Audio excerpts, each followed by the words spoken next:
I'm in Singapore and I'm about to go on stage in just a few minutes. I have not given a presentation for over a year now.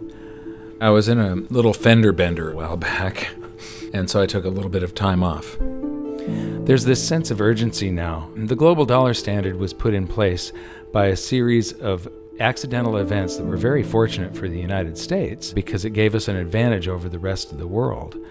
But our politicians over the past decade or so have abused this privilege as though it was their birthright. And now the rest of the world are turning their backs on the US dollar standard. This is going to cause a financial calamity the likes of which we've never seen before, and it's going to be devastating for most people. I don't want this to happen, but the damage has already been done. So I'm going around trying to alert people and show them how they can protect themselves and turn this into a great opportunity for themselves. There's always one result from what we are doing right now, expanding the currency supplies all over the planet. There's one result, and that is higher gold and silver prices. I love America, at least the America that the Founding Fathers created, and I'm hoping that people get interested in this so that they'll see that what made America great is the answer to our problems, to get back to free markets, free people, and sound money. Our own history proves that this is the road to maximum prosperity. We are entering a period of financial crisis that is the greatest the world has ever known. The wealth transfer that will take place during this decade is the greatest wealth transfer in history. Wealth is never destroyed, it is merely transferred, and that means that on the opposite side of every crisis there is an opportunity. The great news is that all you have to do to turn this crisis into your great opportunity is to educate yourself. I believe that the best investment that you can make in your lifetime is your own education. Education on the history of money, education on finance, education on how the global economy works, education on how all of these guys, the central bankers, the stock market, how they can cheat you, how they can scam you. If you learn what is going on and how the financial world works, you can put yourself on the correct side of this wealth transfer. Winston Churchill once said that the further you look into the past, the further that you can see into the future. This program is all about creating your own crystal ball, being able to gaze into the future, being able to change this crisis, the greatest crisis in the history of mankind, into your great opportunity.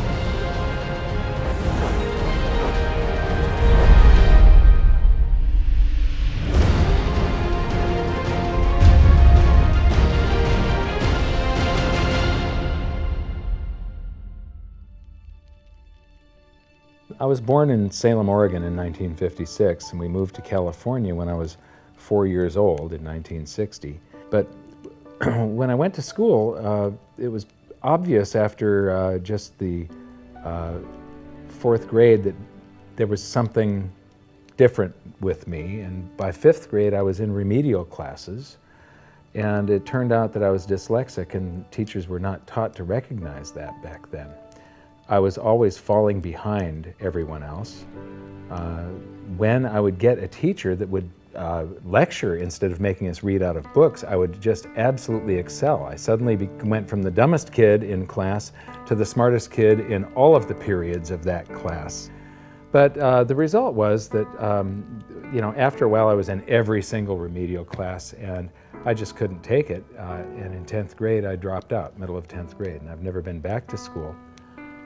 I often say that in every crisis there's an opportunity, and in this case, the handicap of dyslexia has also been a blessing. Because I couldn't learn out of books and I couldn't take notes, I just had to remember everything.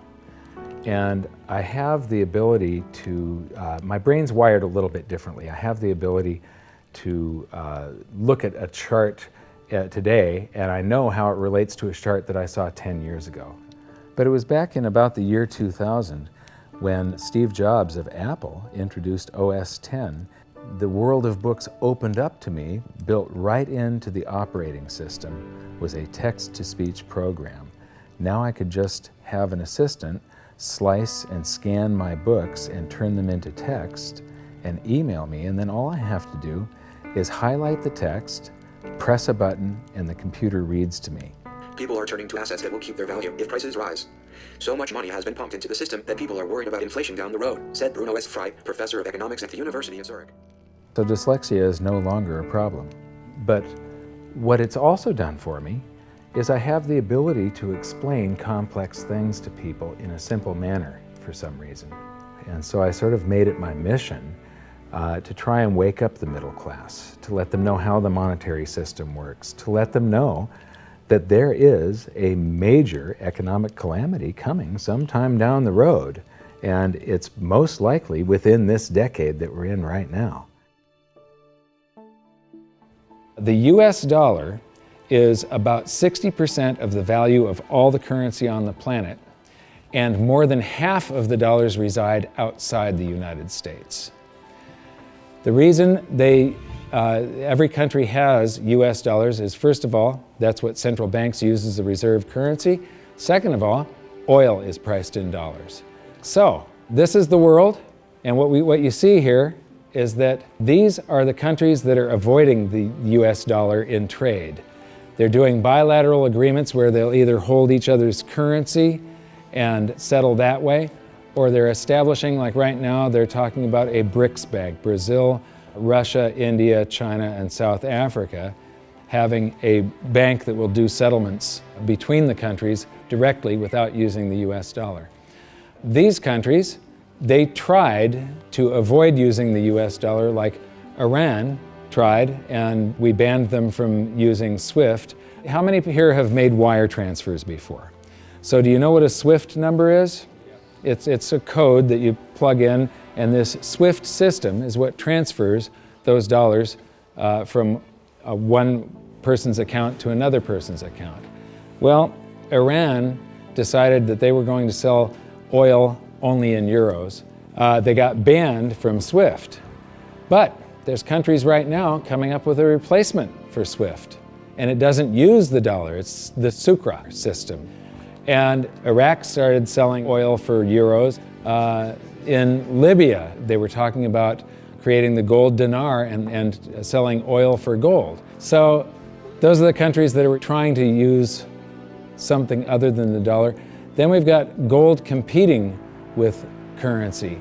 And there's a lot of talk around here about the gold dinar, and there's people that are actually using gold in some of the countries over here. And then in Utah has recognized gold and silver as money again. It's legal tender currency in the state of Utah in the United States.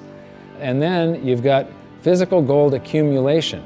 I'll show you later that China is accumulating an immense amount of gold, but all the countries with an up arrow, that's gold accumulation. Then we have gold repatriation. Germany has been asking for their gold back, and they're getting it. Venezuela has repatriated their gold from the Bank of England.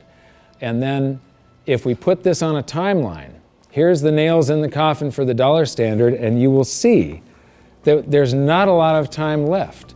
This is my evidence that I think is proof that the death of the dollar is coming, and it's coming shortly. Nixon ended Bretton Woods, and we went on the dollar standard. Then the first nail in the coffin is Iraq sells oil in euros. The crisis of 2008, and we added 1.25 trillion to our base money in the United States. As we add to the base currency, people get worried about inflation. They start rushing toward gold and silver. Iran ends oil sales in dollars, and they're taking commodities in trade for oil. They're taking, in Turkey, they take the local currency and then buy gold in Turkey and export the gold to Iran. So they're basically selling oil for gold. They do the same thing with India.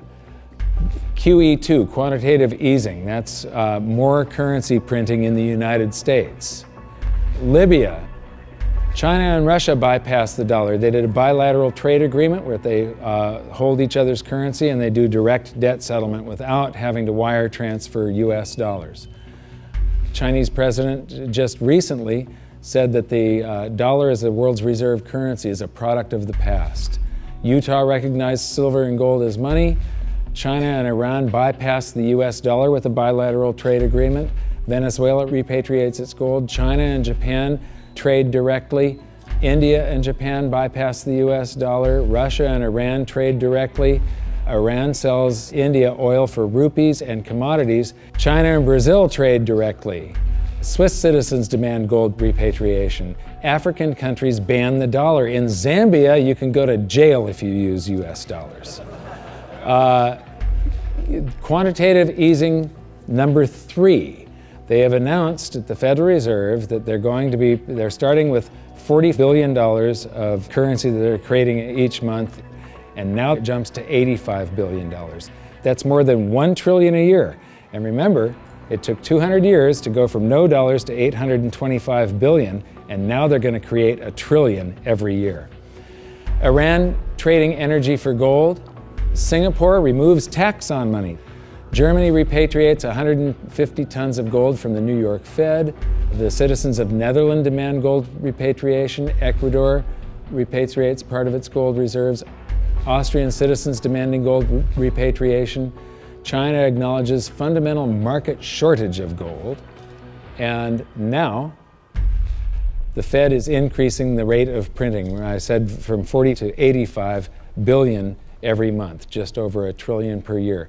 So those are the nails in the coffin for the dollar standard. And if you noticed, they're all speeding up and they're all happening right now. You don't have a whole lot of time. And if you wait too long, then the opportunity is gone. It's going to fail. Why is the dollar sacrosanct? Why is it not going to happen to the US dollar? Well, it will. People think, oh no, it's high technology, or we have computers now, or the internet. And these are ridiculous arguments. The truth is, all fiat currencies have failed, and there's no reason why this one won't. What worries me again so much is that it's a global situation. And so it's going to cause problems on a global basis. And it's a trust breaking down. And you're already seeing the trust breaking down, as I said earlier, because you're seeing different countries exchange directly with each other's currencies, circumventing the dollar. You're seeing that in oil. You're going to see it more and more, and people are just going to opt out of the dollar. And you'll probably get to a point before the whole thing collapses entirely where the dollar is more or less used internally in the United States and externally is not used as much, because there'll be a lot of agreements made between nation states outside of the United States that will want to use each other's currency and not the dollar. This isn't going to be pretty when it happens. I am not an end of worlder or a doomsday guy. All you can do is play the hand that you are dealt. If we go to a new monetary system, and I think it's absolutely inevitable, there's just too much energy built up in this one that has to release. It has to come crashing down somehow. When that happens, there's an enormous wealth transfer for people that are on one side of the bet or another. And people don't realize that whether they think they are making a bet or not, they are making the bet. They are involved. This wealth transfer affects everybody, whether you want to participate or not.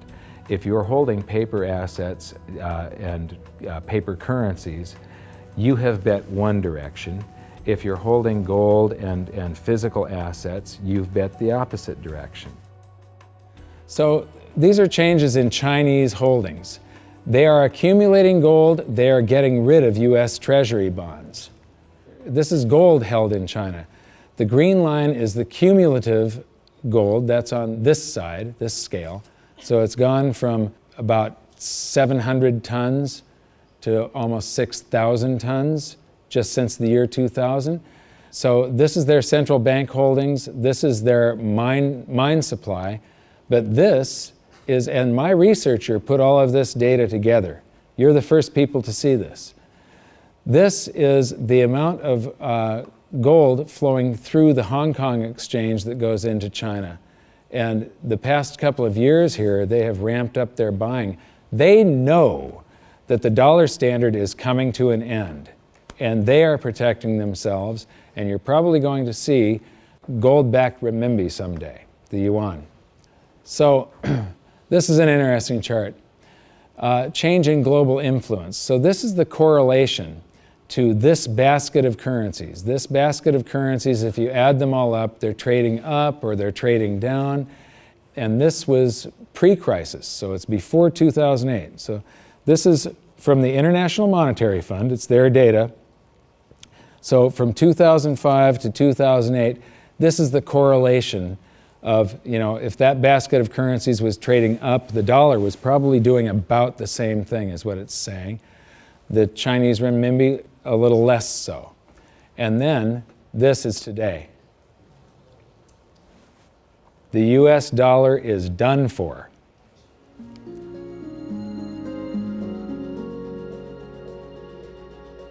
I don't think there's any question we're heading for a new monetary system. The question is, what will it consist of? The four choices are sort of a world of multiple reserve currencies, and Barry Eichengreen, Berkeley, is the leading proponent of this, or leading scholar on this topic. The problem with that, and where I disagree with Eichengreen, is there's no anchor in that system. We did have multiple reserve currencies before in the 1920s. He's right about that, and it was sterling and the dollar, but they were both anchored to gold.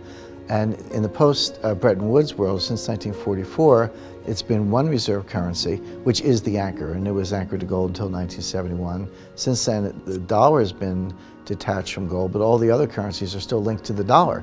So at the end of the day, we've had an anchor of some kind. We've never had a world of multiple reserve currencies with no anchor. I'm not sure that's that stable. The SDR is the second choice. The SDR is a basket currency sponsored by the IMF. At least for the time being, it's also printed money. The IMF literally prints the SDRs and ships them out to the members, and their reserves go up, exactly the way the Fed creates money and bank reserves go up. But it's not backed by anything. Third choice is gold, some variation on the gold standard. And the fourth choice is what I call chaos, which is that nobody does anything. There's a lot of wishful thinking, there's a lot of denial, there's a lot of delay, and we get to the point where people just totally lose faith in paper currencies, go to hard assets, and we have a sequential collapse of paper currencies around the world, at which point governments will have to react with emergency measures. And that could include coercion, confiscation, various sorts of freezes on paper assets. It could be a lot of things in that scenario. So to me, it's multiple reserve currencies, SDRs, gold, or chaos. I favor gold, but I fear that we may get chaos. I've talked about every 30 to 40 years the world has a new monetary system. And the thing is that over the years, governments and the banks have basically screwed us more and more and more. And these new currency systems are always created by the same idiots that created the last one that fell apart. It's the big banks, it's the central banks, and it's governments that are creating these new systems each time. And each time, the system they come up with is a system that cheats the population more and enriches the government and the banks more. It's a system that transfers wealth at greater and greater speeds. This one is going to fall apart just like all of the others. There's a difference this time, though. There's the internet. People are connected all over the world. Information is spreading, and people are getting educated. So I'm hoping that we go back to gold. Not a gold standard. Gold standards suck. I did a video on that. With a gold standard, there's supposed to be a certain amount of gold in the vaults for each unit of currency. In other words, it's a 1-to-1 ratio is the way it started. And then they print more receipts than gold that exists. So if we have gold standards, we're going to get scammed again. If we used gold and silver, if the public gets educated enough before all of this happens, if we went back to gold and silver, then governments can't scam us. It limits their ability to transfer wealth from the population to the government and to the banks. A lot of people say that you can't use gold and silver today because they're too heavy and bulky, and it's completely wrong. You could put gold and silver in a vault, and you could make payments to somebody by transferring ownership of nanograms, grams, or ounces of gold and silver from one person's account to another by means of a check, a credit card, or even your cell phone. If we go back to a gold-backed currency, gold-backed US dollar, at that point, I think the minimum scam that the US could get away with, which means the minimum number of dollars in existence that they could make convertible into gold, would be the dollars that are held in foreign central banks. That would be similar to the Bretton Woods system that we had from 1944 to 71. Well, I did some analysis on this when I was writing the book back in 2005, and back then it required $20,000 an ounce gold for the Treasury to have enough gold to cover those dollars, or the New York Fed actually. And if they were going to back all of the dollars, you're talking gold measured in the hundreds of thousands of dollars per ounce. There just isn't that much gold, and there's a whole lot of currency. We keep on printing it every minute of every day.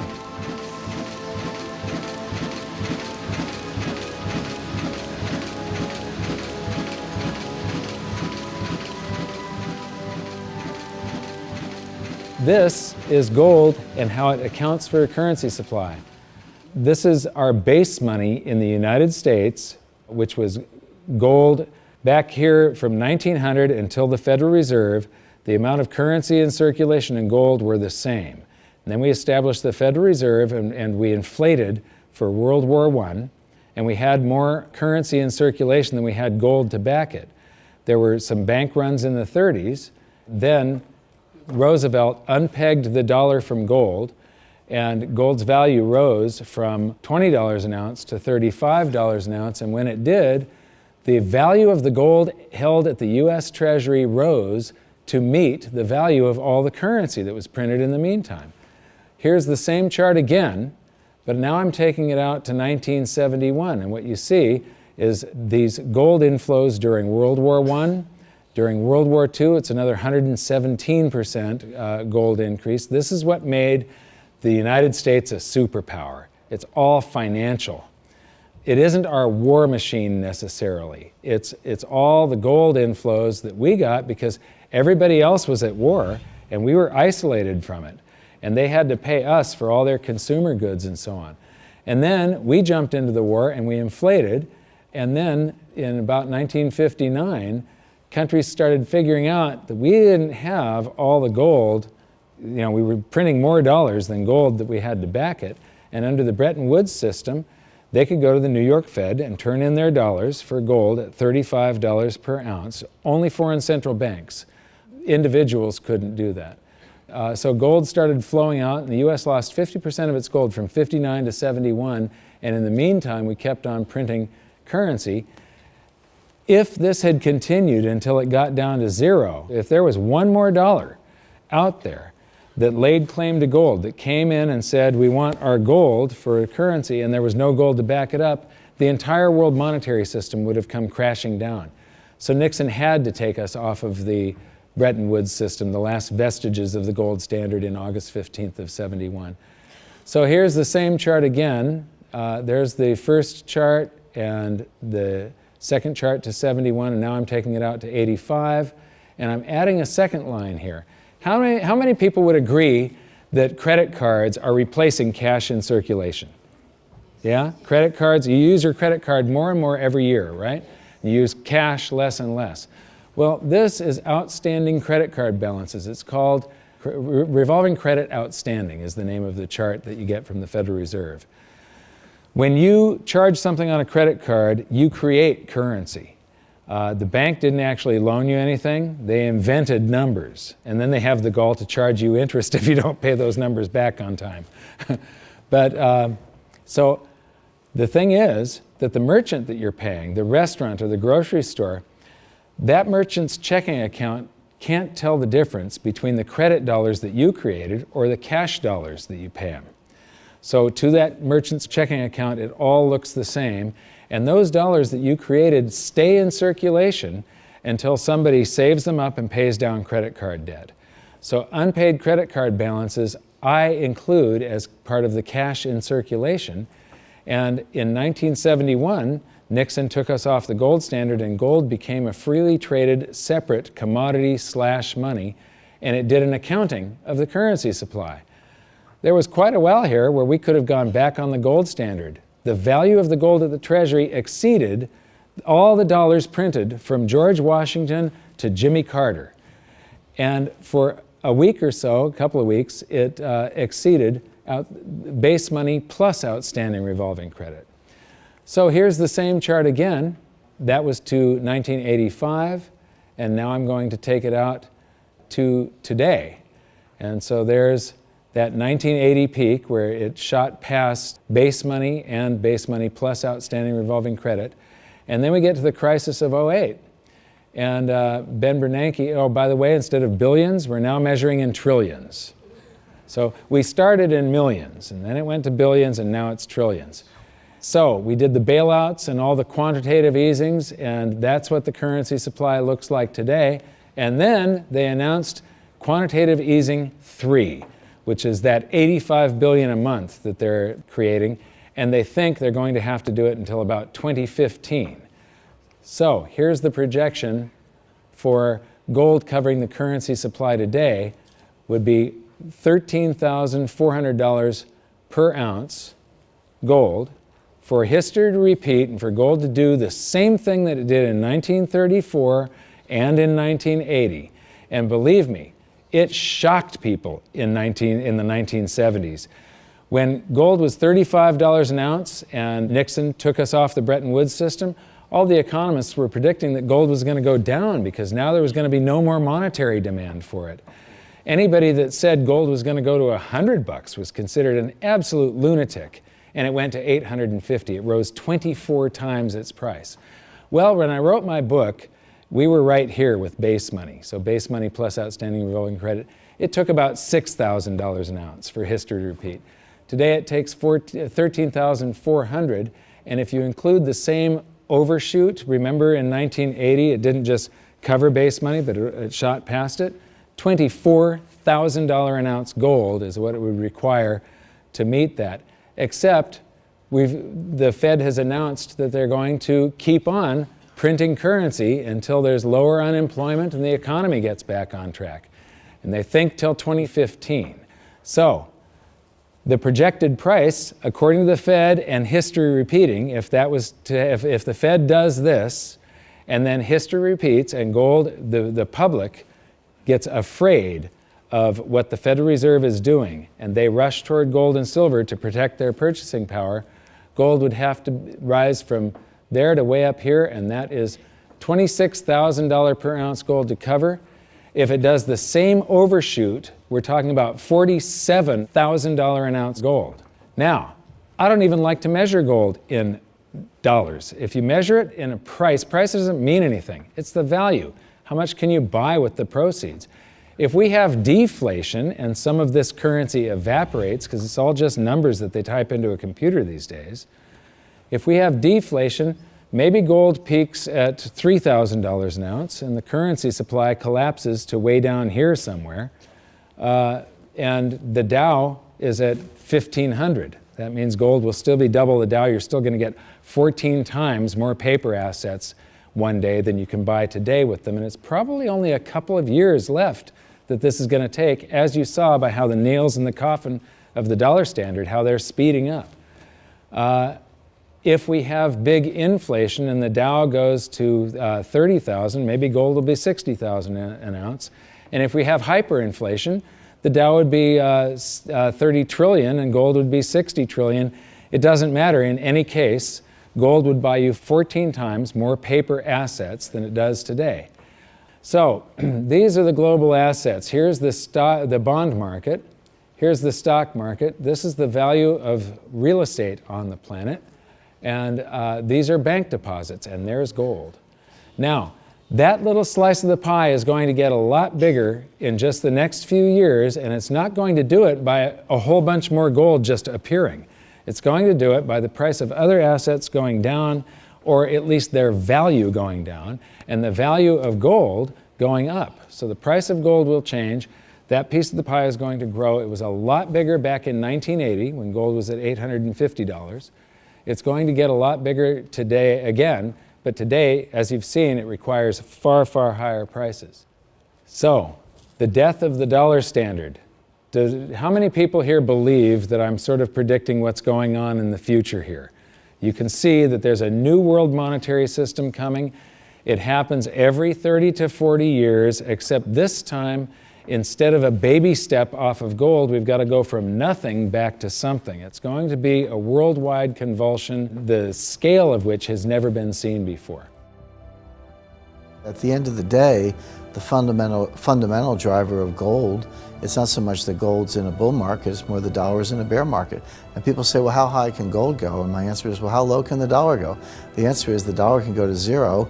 If you divide any number by zero, the answer is infinity. So gold can go to infinity if the dollar goes to zero. Now, in the real world, something else will happen. It's not that gold becomes worth infinite number of dollars.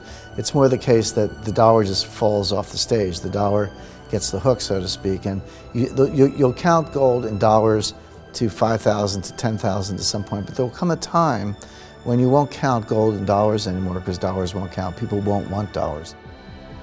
There is so much opportunity in crisis, it is absolutely extraordinary. That's just not me saying that, that's just history. You read any amount of history, and I don't mean last week, I mean real history. You know, in times of crisis, it's when huge fortunes were made. In times of crisis, it's when human beings create and develop newest technologies and newest science and new medicines. In times of crisis, there's so much opportunity as long as you can remain calm, get educated, be resourceful. The challenge for most people is that in crisis, they go into crisis mode, which means they go into scarcity, they go into lack, they go into blame, and none of those emotions are resourceful for helping you solve whatever challenge is in front of you.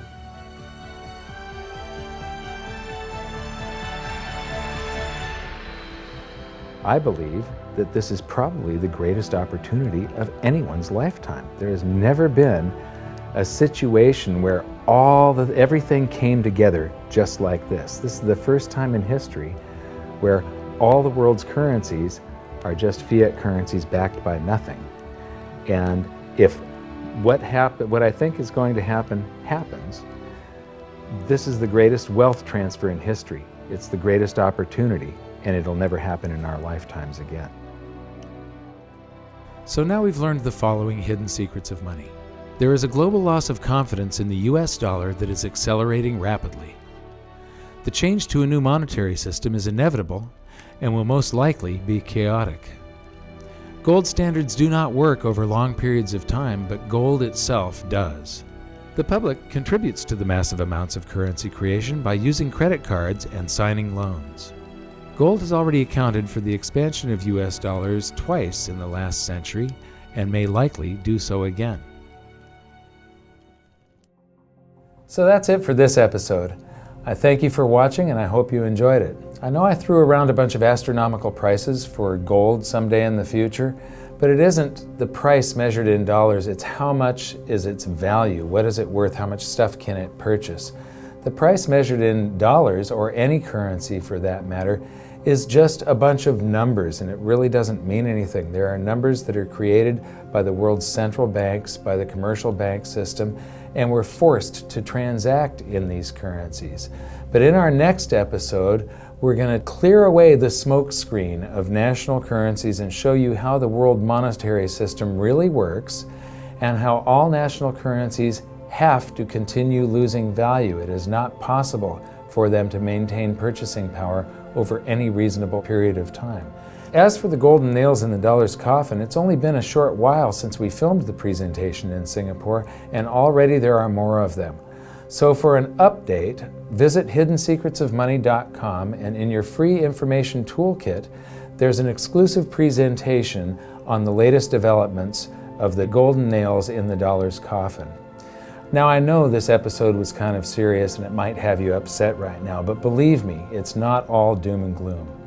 As I've said many, many times before, there are these brief moments in history where the safest asset class, the safe haven investment for the last 5,000 years, also becomes the asset class that has the greatest potential gains in purchasing power, and I have bet my life on it. First, I became an investor back in 2002, and then I started telling everybody about it. I started warning them what was going to happen with the world economy and how to protect themselves, and I made it my mission to educate as many as I could.